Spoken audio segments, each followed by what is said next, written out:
नमस्कार दोस्तों, आज की वीडियो में आपका स्वागत है। क्या आइजैक अपनी जान बचा पाएगा? आज चलिए इस बारे में बात करते हैं। आज की फिल्म का नाम है द वॉल। 2017 में आई ये फिल्म 2007 के इराक की वॉर के बारे में है, जहां प्रेसिडेंट बुश ने विक्ट्री डिक्लेयर कर दी है और अब वो बाकी चीज़ें बना रहे हैं। वो सार्जेंट मैथ्यू और सार्जेंट आइजैक को पाइपलाइन कंस्ट्रक्शन के लिए इराकी डेजर्ट में भेजते हैं। यहाँ सारे अमेरिकन्स काम कर रहे थे जो मर चुके हैं। उसके बाद भी वो लोग वहाँ जाते हैं नए लोगों को ढूंढने के लिए जो बिल्डर्स बन सकें। ये दोनों सोल्जर्स झाड़ियों के पीछे छुप जाते हैं और लोकेशन के ऊपर ध्यान देते हैं, लेकिन वहाँ बहुत ज़्यादा गर्मी है। दोनों ही 20 घंटे से वहाँ पर बैठे हुए हैं, लेकिन आसपास कोई हलचल नहीं होती। मैथ्यू इम्पेशेंट होता जाता है और सोचता है कि यहाँ कोई इराकी सोल्जर नहीं है और उन्हें वहाँ पर बिखरी हुई बॉडी भी नहीं मिल रही है। फिर हम देखते हैं कि वहाँ पर किसी टीम पर अटैक हुआ था, जिनकी वजह से वहाँ पर उनका सामान पड़ा हुआ था। आइजैक दिखाता है कि ये जो बड़ा सा ग्रुप है ये यहाँ से कहीं नहीं गया है।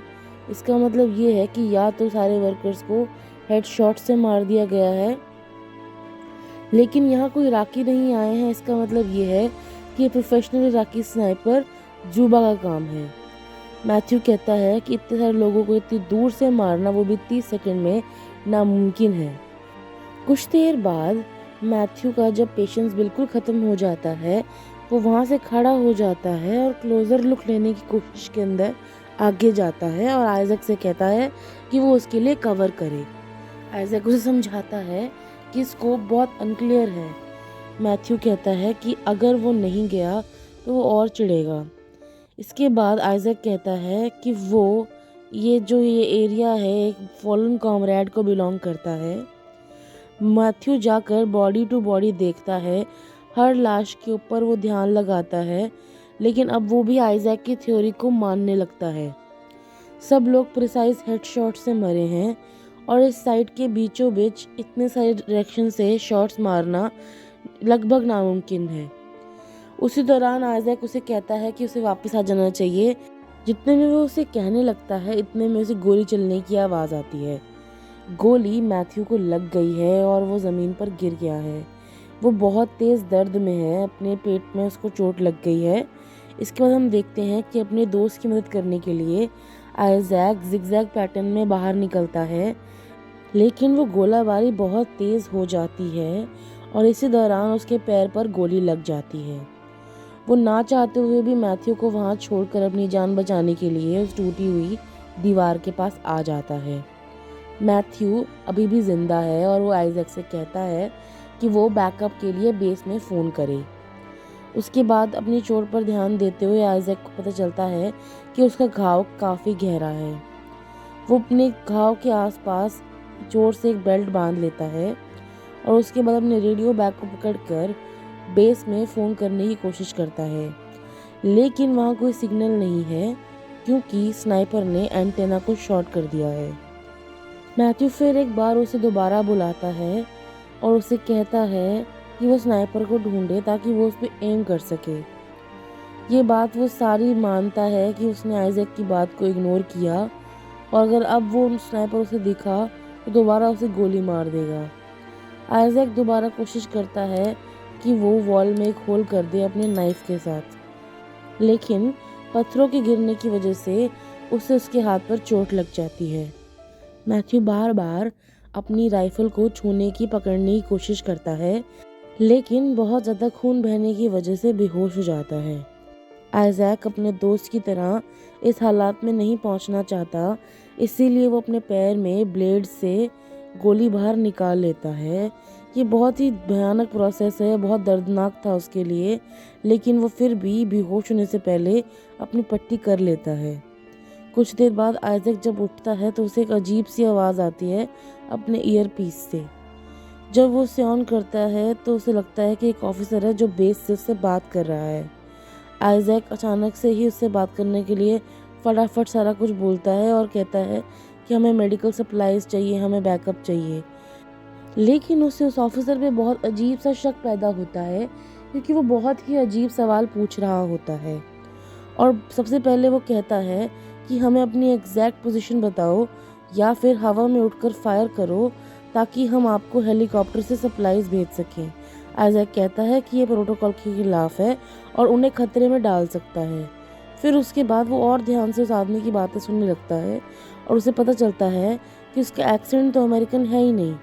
ये जूबा द स्नाइपर है जिसने रेडियो की फ्रीक्वेंसी के अंदर हैक करके ट्रैप कर लिया है और आइजैक इसके लिए फॉल नहीं करने वाला। आइजैक उस पर चिल्लाकर से सच बोल देता है, लेकिन उसके बाद उसका फ़ोन काटने की बजाय वो उससे अजीब सवाल पूछने लगता है। जुबा आइजैक को ज़्यादा जानना चाहता है। आइजैक कोशिश करता है कि वो दोबारा रेडियो को चला पाए, लेकिन रेडियो काम नहीं करता। जुबा उसके बेवकूफ़ी सवालों को इंसिस्ट करता है पूछना, और जब आइजैक उससे वापस बात नहीं करता तो जुबा कहता है कि मैं तुम्हारे दोस्त को गोली मार दूंगा अगर तुमने मुझसे बात नहीं की। अपने दोस्त की बची हुई जान बचाने के लिए आइजैक मान जाता है और जुबा से बात करते करते वहाँ का मैप बनाने की कोशिश करता है उस सैंड के अंदर। फिर वो देखता है कि बुलेट की ट्रैजेक्टरी क्या रही होगी और वो पॉसिबल लोकेशन ढूंढता है जहाँ से जुबा ने उस पर हमला किया होगा। जुबा उसे कहता है कि वो एक इराकी सिटीजन ही है, नॉर्मल सा, जो अपने देश को बचाना चाहता है, और आइजैक से कहता है कि वो अपनी फैमिली के बारे में बताए। लेकिन वो कहता है कि इस बारे में काफ़ी पर्सनल बात है, तो आइजैक जवाब नहीं देता। आइजैक कहता है कि जुबा तुम पागल हो, और उसका मजाक उड़ाता है। वो कहता है कि लोगों को मारना, जो असल में तुम्हारी कंट्री को बढ़ाना चाहते हैं, डेवलप करना चाहते हैं, स्कूल बनाना चाहते हैं, पाइपलाइन बनाना चाहते हैं और तुम्हारी इकोनॉमी को बूस्ट करना चाहते हैं, उनको मारना बेवकूफ़ी है। इस बात पर जुबा हंस देता है और कहता है कि ये जो पैसा यहाँ बन रहा है वो वापस यूएस से ही चला जाएगा। वक्त बीतता है, जुबा कई सारे सवाल पूछता है और आइजैक उनके जवाब देने से मना करता रहता है, जो कि पर्सनल होते हैं। फिर जुबा उसे थ्रेटन करता है कि वो दोबारा से मैथ्यू को गोली मार देगा, लेकिन अब आइजैक उसकी बात नहीं मानता। अपने आप को डेंजरस प्रूफ करने के लिए जुबा आइजैक से कहता है कि वो उसके प्रीवियस ओनर के स्कोप का नाम भी जानता है और कहता है कि वो मर चुका है। कहता है कि मैथ्यू को अर्ली टीजिंग के लिए मैंने यहाँ पे मारा था। इसका मतलब ये है कि जुबा जब से वो यहाँ आए हैं तब से उनकी सारी बातें सुन रहा है। आइजैक नोटिस करता है कि मरे हुए आदमियों के अंदर एक आदमी के बैग में रेडियो है। आइजैक अपनी बॉडी को धकेलता हुआ वहाँ तक जाता है और धीरे धीरे बिना अपने आप को एक्सपोज करे उस बैग को पकड़ लेता है। उसे वहाँ पानी पीने की कोशिश करता है, लेकिन बॉटल में पानी नहीं होता क्योंकि उसमें होल हो जाता है। जुबा कंफर्म करता है कि उसने ये जानबूझ के किया। उसने जानबूझ के 3 शॉट्स बॉटल पे, एंटेना पे और आइजैक के पैर पर मारे हैं ताकि आइजैक इस सिचुएशन से बाहर ना निकल पाए और धीरे धीरे आराम आराम से मरे, ताकि वो उसे मरता देखकर एंजॉय कर सके। इसके बाद हम देखते हैं कि आइजैक अपनी गोली को बाहर निकाल चुका था, उसको ध्यान से देखता है और अपने आप कैलकुलेट करना शुरू करता है कि वो जो वेपन है उसका मॉडल क्या है जिस हिसाब से जुबा ने उसे मारा है। उसके बाद जुबा से आइजैक कुछ अजीब सवाल पूछता है और वो चाहता है कि इन सवालों के थ्रू वो उसके लोकेशन के बारे में पता लगा ले।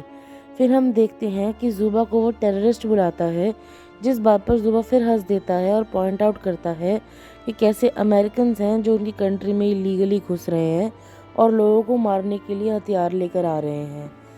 वाइल जुबा बात करता है, आइजैक और कैलकुलेशन करता है और उस कंक्लूजन में पहुंचता है कि वो जो बड़ा सा कूड़े का ढेर है, जुबा उसके पीछे छुपा है और बहुत समय से वहाँ छुपा हुआ होगा हार्श कंडीशंस में, और इतनी ज़्यादा गर्मी है। इसका मतलब ये है कि आदमी प्रोफेशनल है।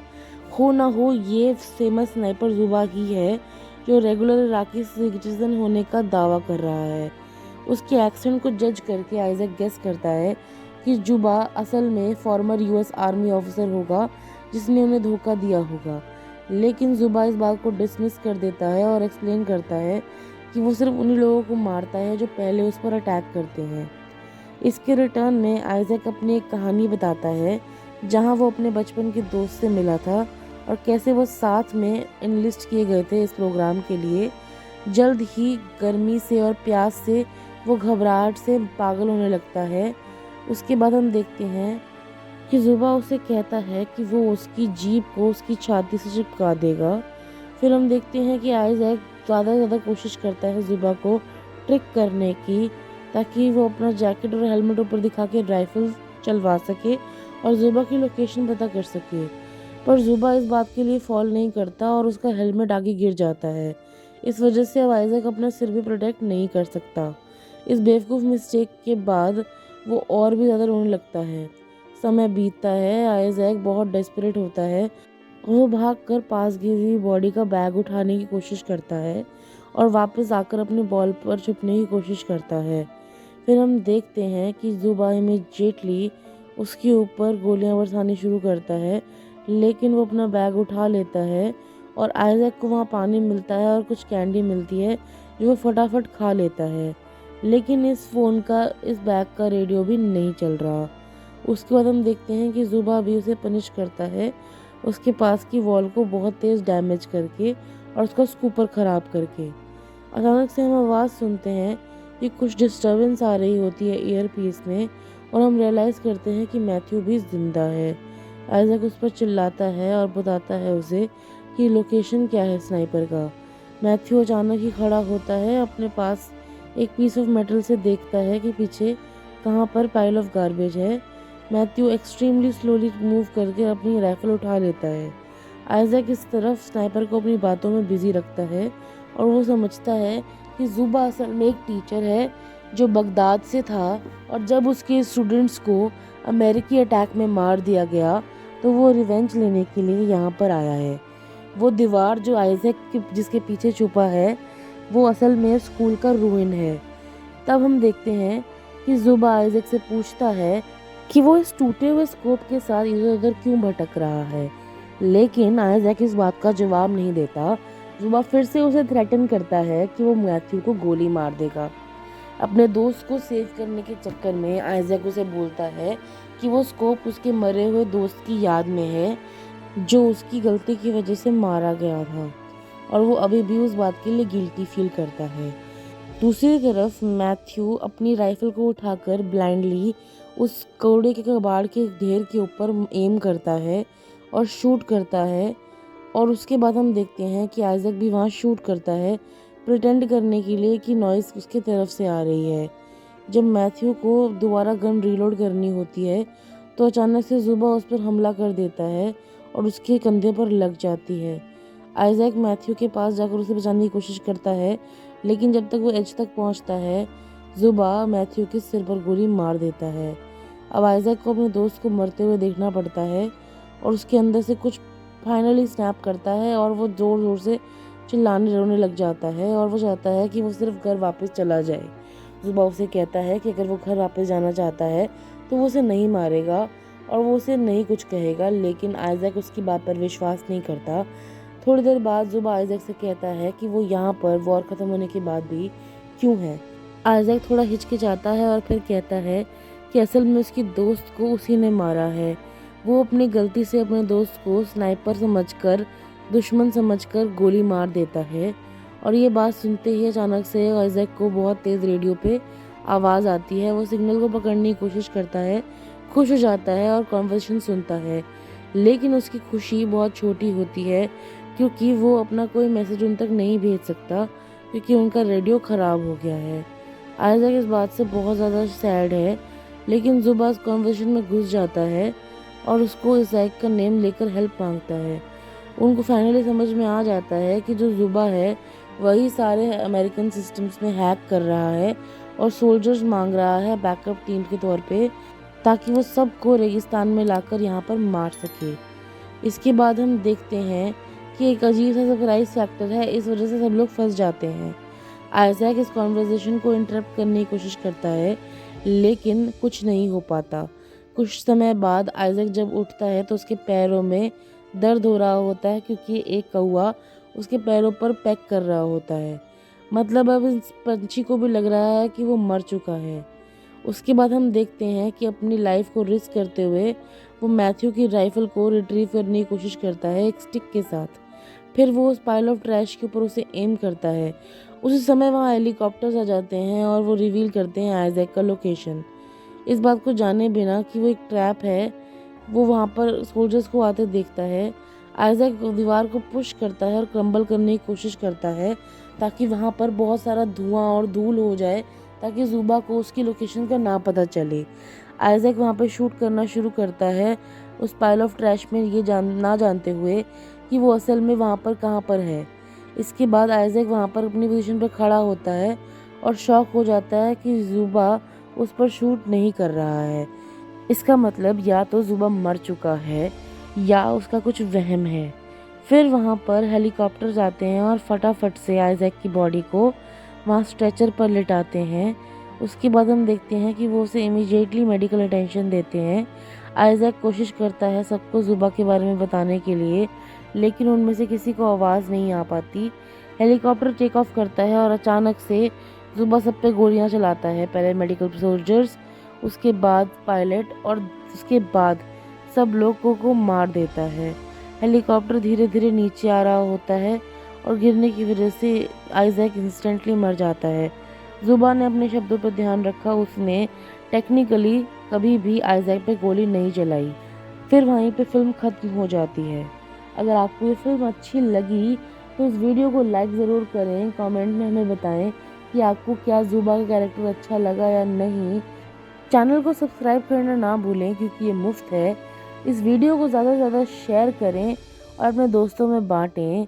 आज की वीडियो के लिए इतना ही, फिर मिलेंगे किसी और फिल्म के साथ। धन्यवाद।